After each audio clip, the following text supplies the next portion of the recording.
Οπότε καλή τύχη. Ναι, λοιπόν, έχουμε τώρα τα παιδάκια, τα πάπρικα Pringles, τα οποία προφανώς δεν είναι καυτερά από μόνα τους, είναι λίγο έτσι γλυκό καυτερά, αλλά με τα μπάσκο θα είναι υπερκαυτερά. Και βεβαίως, άμα χαμογελάσει ένας από εμάς, θα έχει μία σταγόνα, λέω εγώ, τα μπάσκο, αλλά αν γελάσει κανονικά, δηλαδή ακούστηκε ότι γελάει, 3 σταγόνες. Το βίντεο 15 λεπτά, δεν ξέρω πώς θα βγει σε εμάς. Επίσης έχουμε κοκακόλες, γιατί θα τις χρειαστούμε σίγουρα. Ναι, εννοείται. Η Κρίστα έχασε, παιδιά, μόλις τώρα. Κρίστα έχασες. Παιδιά, τώρα θα το μετρήσουμε αυτό.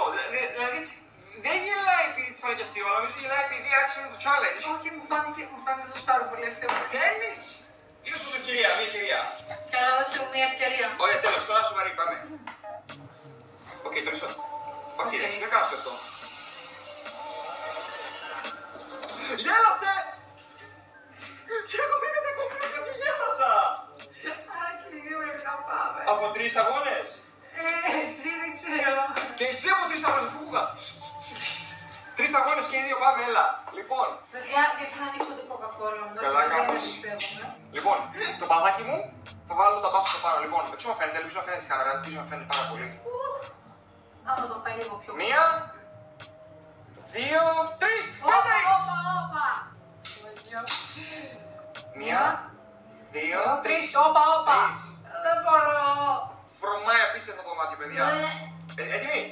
1, 2, 3.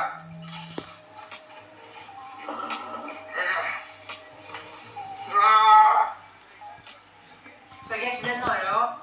Παιδιά, η αλήθεια είναι ότι έχεις και με χτυπάει λίγο τώρα. Και εμένα μου καίει όλο αυτό εδώ, αλλά εντάξει. Εμένα έχει μου διάσει λίγο για μία πλευρά. Εντάξει, το παρακάνεις ρε, σιγά είναι το πας παιδιά, πώς κάνεις έτσι.